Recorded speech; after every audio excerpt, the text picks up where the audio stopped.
Bonjour, nous sommes le 24 avril, il est 13 heures et me voilà embarqué avec Goliath dans une nouvelle aventure. Nous allons prolonger aujourd'hui les discussions sur les glandes surrénales. Nous allons parler un peu de thyroïde, donc on va avancer dans ces synergies surrénalo-thyroïdienne ou thyroïdo-surrénalienne, comme vous voudrez. Et je pense qu'il y a un intérêt pour ça, et je crois que j'enchaînerai probablement avec l'une ou l'autre vidéo sur la thyroïde pour compléter, et puis ça débouchera sur un webinaire. J'ai eu tout de suite des réactions favorables sur les demandes de webinaire. Alors, je vous situe un peu les lieux. Nous sommes sur le sentier du Nord qui traverse le Luxembourg du sud vers le nord. Et alors nous sommes dans une pente assez redoutable. Goliath en tête, premier de cordée. Je le suis. Bon, essoufflement garanti parce que c'est vraiment raide.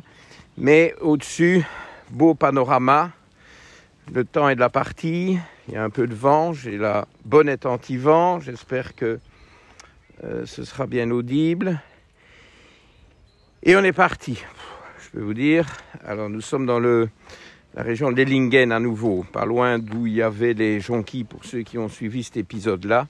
Mais nous sommes sur un autre versant, dans la même vallée en fait, sur le versant en face. Vous allez voir un beau panorama après.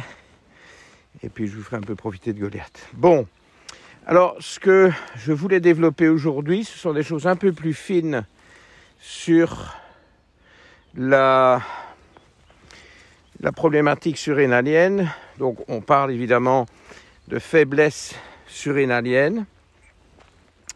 Donc quand la fonction est réduite, bon, il y a des problèmes de vocabulaire. En anglais, on utilise les termes adrenal fatigue. C'est pas mal, c'est pas très scientifique, mais ça dit un peu ce que ça veut dire. En français, bon, on peut pas faire une traduction littérale. On va parler il y a une gradation. On va parler de faiblesse, et éventuellement d'insuffisance, voire d'effondrement. Voilà, je pense que ce sont des termes qui sont quand même compréhensibles, qui ne sont pas très rigoureux, pas très scientifiques. Mais bon, c'est un continuum. Ça va du plus léger au plus sévère, hein, évidemment, comme pour tout. Alors, je vous rappelle ce que j'ai déjà dit, mais je crois que c'est important. Cette pathologie est très bien prise en compte par une médecine spécialisée, hospitalière, endocrinologue, quand les phénomènes sont vraiment très sévères. Okay, et alors, en général, c'est d'origine auto-immune. C'est la maladie d'Addison. Et ça, c'est reconnu et c'est bien traité. Tous les cas plus légers, c'est un peu ce dont on parle aujourd'hui. Allez, Goliath. Et tous les cas plus légers sont plus sournois et très négligés par l'endocrinologie classique et mal connus des médecins. Finalement, les pathologies thyroïdiennes sont quand même plus recherchées, mieux comprises, je crois, et donc mieux diagnostiquées et mieux traitées. Et donc, je suis là pour un peu vous éclairer sur ces problèmes surrénaliens qui sont fréquents. Et je crois Goliath nous fait une petite pause. Quand on pense à la situation actuelle, en pleine pandémie, avec peut-être un certain espoir qui se développe, mais quand même des nuages à l'horizon à cause des variants, et surtout le fait que cette crise dure depuis maintenant plus d'1 an, il y a beaucoup de gens qui sont stressés depuis longtemps, qui ont des problèmes professionnels, des problèmes financiers, des problèmes regarde par ici, des problèmes privés, d'ordre privé, relationnel, toute la perturbation évidemment du tissu social, tout ça crée du stress chronique, de l'anxiété, etc. Et derrière ça, il y a deux grands phénomènes. Enfin, il y en a peut-être plusieurs. Je vais un peu développer ça. C'est l'occasion. Mais la première chose qui trinque, évidemment, c'est la fonction surrénalienne, avec une production massive de cortisol, qui est l'hormone de stress, mais qui finit par épuiser les glandes surrénales, en remontant d'ailleurs à son précurseur. Le réservoir de prégnénolone se vide au fil des semaines et des mois. Et donc, beaucoup de gens arrivent dans cette situation-là maintenant, puisque la situation, la problématique s'éternise un peu, il faut bien le reconnaître. Et donc, une fois que la prégnénolone commence à manquer, toutes les voies qui en découlent, il n'y a pas que celle du cortisol, il y a celle de la DHEA et donc des androgènes, il y a celle de la progestérone qui, je vous rappelle, est l'hormone de sérénité qui contribue à un bon repos nocturne et qui est également anti-inflammatoire. Tout ça commence à trinquer et donc les conséquences deviennent multiples. Et d'ailleurs, la symptomatologie d'une insuffisance surrénalienne est très complexe. Elle est très variable d'un individu à l'autre. Et je suis même incapable, dans le cadre d'une courte vidéo comme celle-ci, on ne sera pas long aujourd'hui. Il faut absolument avoir fini à l'heure pour enchaîner avec le partenariat Van sur la route qui suit à 20h, mais live chat étant programmé à 19h30. Et donc, je voulais un peu m'appesantir en fait aujourd'hui sur la fatigue. Mais faisons d'abord le tour des conséquences de ce stress chronique. Donc, il y a l'épuisement des glandes surrénales. Il y a aussi un changement dans les mécanismes d'activation de la thyroxine, donc de l'hormone thyroïdienne T4, qui a 4 atomes d'iode, qui au lieu de s'activer en T3 active, avec le retrait, la déiodination, d'ailleurs accomplie par la déiodinase, gène DIO2 qui est derrière cette enzyme, au lieu de porter sur l'atome d'iode prévu à cet effet, ça porte sur un autre atome d'iode et donc vous obtenez une autre T3 mais qui n'est pas fonctionnelle, qui est la T3 reverse. Donc ça, c'est ce qui se passe au niveau thyroïdien. Mais évidemment, avec une T3 reverse qui n'a pas d'activité hormonale, qui bloque les récepteurs de la T3, mais sans donner un contact, vous voyez, un peu dans ces analogies avec les prises de courant, vous avez une baisse de la fonction thyroïdienne. Et c'est ça qui est intéressant, parce que vous avez des symptômes qui se recoupent. Overlap en anglais, c'est un bon terme pour ceux qui maîtrisent. Il n'y a pas toujours, je trouve, des équivalents parfaits, alors bon, voilà. J'utilise d'autres langues parfois pour exprimer un terme qui me botte bien. Par exemple, j'utilise l'espagnol avec le terme aplastado. Aplastado, si vous voulez, c'est très expressif, ça veut un peu dire écrabouillé, quoi. Hein. Et bon, je trouve que c'est un peu de circonstance ici pour les pauvres glandes surrénales de sujets qui sont en stress prolongé depuis un an. C'est à ce stade aplastado qu'elles peuvent en arriver. Et donc il faut soigner tout ça. Hein. Il est grand temps de diagnostiquer et de soigner. Je vous ai donné dans la vidéo précédente les moyens biologiques pour évaluer cette fonction surrénalienne, donc je ne reviens pas là-dessus aujourd'hui. Je vous renvoie à cette vidéo-là pour ceux qui ne l'ont pas encore écoutée. Mais finissons-en rapidement avec les conséquences, allez Goliath, on grimpe, hein, je ne sais pas si vous vous rendez compte, mais on fait grimper. Hein. Et d'autres conséquences bien visibles, il y en a 3, je vous les mentionne rapidement. C'est une très mauvaise conversion de l'acide linoléique, le premier acide gras oméga 6, le premier de la famille de 6. Donc l'acide linoléique qui se convertit mal en GLA, qui est l'acide gamma-linolénique, lénique avec N, gamma-linolénique. Cette conversion est un très bon indicateur de stress. L'enzyme, qui est la delta 6 désaturase, est très sensible au stress. Okay. Et puis alors, voilà, les très, très classiques, les surconsommations de magnésium et de zinc. Vous pouvez quasiment prévoir qu'il y aura des déficits en magnésium et en zinc chez ces stressés de longue date.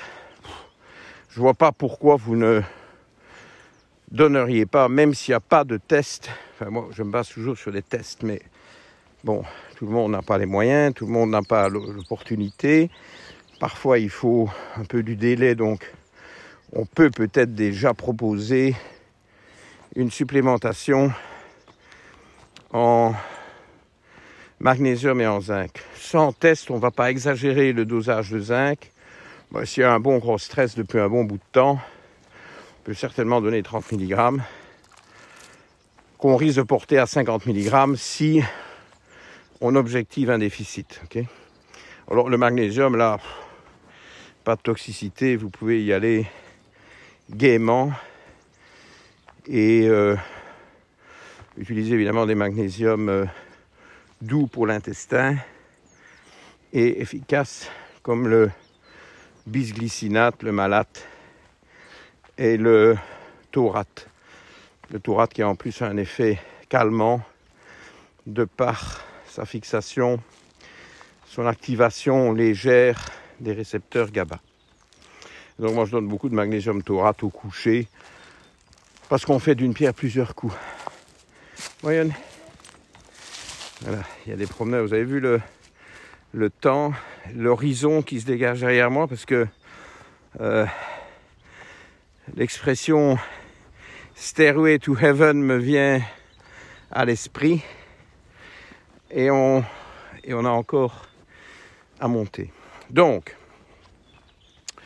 voilà, ça ce sont des bons marqueurs de stress. Et maintenant au niveau des symptômes, parlons un peu de la fatigue liée, pourquoi pas dans le cadre du stress, mais ça va au-delà, parce qu'il y a d'autres circonstances évidemment qui provoquent des faiblesses surrénaliennes et thyroïdiennes. Et je voudrais bien vous différencier un peu les différents types de fatigue que donne une glande thyroïde affaiblie et des glandes surrénales affaiblies. Mais commençons par ordre chronologique avec le matin. Regardez ça, vous êtes au paradis. Hein. Le mot heaven n'est pas usurpé. Hein. J'espère que vous profitez de ça, en plus de, espérons-le, l'enseignement que j'essaie de vous amener. Donc, le matin, grosse difficulté au réveil, pas envie de sortir du lit. Bon, ceux qui ne sont pas du tout du matin, ça sent un peu plus thyroïde. Bon, maintenant, si vous avez un problème surrénalien sévère, l'épuisement va être permanent. Hein, donc, ça n'exclut pas les surrénales, mais c'est quand même un peu plus spécifique thyroïde. Alors, ce qui est très intéressant, c'est la fatigue en cours d'après-midi, en milieu d'après-midi, typiquement, vers 16 heures. Ça, c'est quand même très surrénalien. Très surrénalien.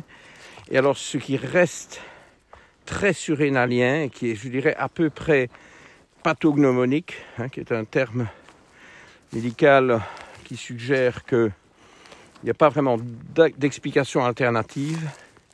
C'est d'avoir cette espèce de chape de plomb qui vous tombe dessus en courant d'après-midi, plutôt deuxième moitié de l'après-midi. Parce que les fatigues après le repas de midi, bon, ça peut avoir d'autres origines. Ça peut être lié aussi à la digestion, etc. Donc, c'est un peu plus compliqué. Mais deuxième partie de l'après-midi, le gros coup de barre. Et puis, assez typiquement, en milieu de soirée, vers 21h, 21h30, ça redémarre. Alors là, subitement, on retrouve de l'allant, on retrouve de l'énergie, etc. Et alors, on est reparti. Et alors qu'on devrait aller dormir à 10h30, ben, ça fait juste une bonne heure qu'on se sent bien, on n'a pas du tout envie d'aller dormir. Bon, ça sent la faiblesse surrénalienne, à plein nez. Ok. Bon, ben voilà, l'ascension avance, se termine, je dirais, tout doucement. Et donc, enfin, il y a encore un peu à monter, mais plus avec des pentes aussi raides. Donc, je vais être moins essoufflé. Donc, cette fatigue suivie de les anglo-saxons appellent ça, et je trouve que c'est un très bon terme, le second wind. Vous voyez, comme ça, un coup de vent qui relance la navigation à voile, évidemment, hein, anglais, logique, navigation à voile. Et second wind, 9-10 heures du soir, on est reparti. Le danger, c'est que, bon, on est un peu emballé par ça, et donc, on ne va pas dormir à l'heure où on devrait aller dormir, on se retrouve finalement à minuit, voire 1h du matin au lit. Bon, ça c'est agressif pour les surrénales, donc c'est un cercle vicieux parfait. Alors, revenons aux fatigues thyroïdiennes. Il peut aussi y avoir dans l'hypothyroïdie, en plus des fatigues plus ou moins constantes qu'on a dans les deux cas, parce que si c'est prononcé, vous pouvez être tout le temps épuisé. Mais dans les fatigues thyroïdiennes, après le très difficile mise en marche du matin, on peut reprendre un peu du poil de la bête, mais quand même arriver au fil des heures à de nouveau piquer du nez. Et par exemple, être épuisé en soirée et ne rêver qu'à une chose, c'est à son lit. Bon, voilà, c'est des grandes lignes, hein. Je trouve que le schéma thyroïdien, problème en début de journée, et c'est pour ça d'ailleurs que quand je donne des traitements hormonothyroïdiens qui peuvent être des extraits naturels ou qui peuvent être des traitements légers, je donne toujours la première partie du traitement, parce que vous savez, là, quand on donne de la T3, il faut diviser, hein, il faut donner au moins en 2 prises, voire en 3 si ça se met. La première partie d'un traitement thyroïdien, moi je donne toujours à jeun. Okay, on se lève, bam. Ça aide bien, parce que c'est à ce moment-là qu'on est un peu dans le cake, comme on dit. Donc ça, c'est relativement caractéristique. Et alors, pour les surrénales, ce qui est caractéristique, je vous le rappelle une dernière fois, c'est le coup de pompe en cours d'après-midi, deuxième moitié d'après-midi, avec un réveil très suspect en deuxième moitié de soirée. Bon là, on est à peu près certain qu'il faut lancer ces tests que je vous ai proposés au niveau de la fonction surrénalienne. Alors, pour ce qui est de la thyroïde, j'ai fait j'ai pas mal détaillé déjà les éléments permettant de faire un diagnostic sur le plan thyroïdien dans des capsules auxquelles je vous renvoie aujourd'hui en attendant tout ce qui est DIO2. Il y avait, je crois, 3 capsules, au moins 2, je pense 3 capsules, il y a déjà un certain temps. Vous trouverez ça dans ma chaîne YouTube. Mais je vais vous shooter incessamment sous peu une nouvelle capsule pour vous rappeler ou vous expliquer, je le ferai probablement plus en détail que ce qui a déjà été donné précédemment, pour vous donner les éléments de diagnostic.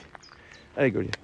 Le diagnostic fin d'un état des lieux de la fonction thyroïdienne. Et je crois qu'il y aura quand même pas mal de cas, malheureusement, où toute cette période difficile que nous venons traverser, que nous traversons toujours, vont justifier, de par des plaintes, une exploration correcte des deux fonctions thyroïdiennes et surrénaliennes. Je voudrais terminer, il nous reste 3-4 minutes, par insister sur le rôle crucial des deux, on est de nouveau dans les deux, thyroïde et surrénal, dans l'immunité intestinale. Donc, tous ces patients qui sont des gros cas difficiles au niveau dysbiose intestinale, leaky gut, inflammation, selles perturbées, tout ce qui est vraiment difficile à récupérer, malgré des corrections alimentaires, malgré souvent des diètes sans gluten ou sans lactose ou sans les deux. On a vérifié les intolérances alimentaires, on a mis tout ça en ordre et on n'en sort pas. Bon, quand il y a ces caractéristiques, on a fait du bon travail au niveau intestinal, mais qu'on n'arrive à pas grand-chose, que c'est décevant, d'autant plus quand ça a été mis en œuvre par des gens qui s'y connaissent, que ce soit des médecins, pas toujours, ça peut être des non-médecins qui connaissent bien le thème, qui ont fait un travail professionnel, de qualité, et c'est l'échec. Et le patient est compliant. On sait que le patient respecte les conseils, a pris éventuellement les traitements, etc.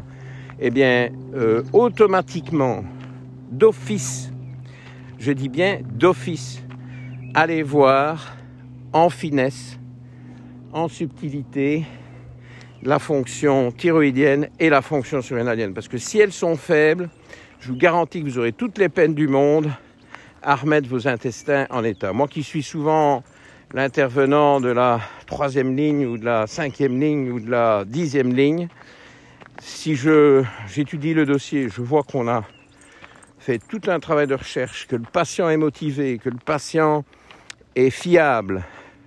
Je dis, là, je vais trouver un problème, soit thyroïdien, soit surrénalien, soit les deux. C'est comme ça. Il faut se le dire une fois pour toutes. Bon, voilà. On est sur la hauteur. Il y a moyen encore de grimper, mais on n'en aura pas le temps. En tout cas, je grimperai après avec Goliath, mais pas dans le cadre de la vidéo, parce qu'il faut qu'on conclue tout doucement. Alors, je ne sais pas si je montre bien. Oui. Vous avez... Parce que j'aime pas trop de décrocher ce machin. Là, vous avez une vue assez exceptionnelle. Alors, vous avez un premier petit village qui est là sur la crête derrière moi, qui s'appelle Pinch. En bas dans la vallée, il y a Lellingen. Je ne sais pas si on le verra, c'est peut-être trop bas. Mais ce qui m'intéresse aussi de vous dire, c'est que quand vous regardez vraiment à l'horizon, la crête suivante, qui est nettement plus haute, là on monte à 500 mètres d'altitude, eh bien vous avez mon village, voilà, qui est donc 2 vallées plus loin, et qui est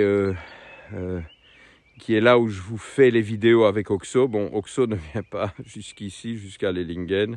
Je ne le mets pas dans la voiture. On n'en est pas encore là. Bon, peut-être que ça viendra parce qu'il commence vraiment à se comporter à peu près comme Goliath. Donc, peut-être que nous y serons bientôt.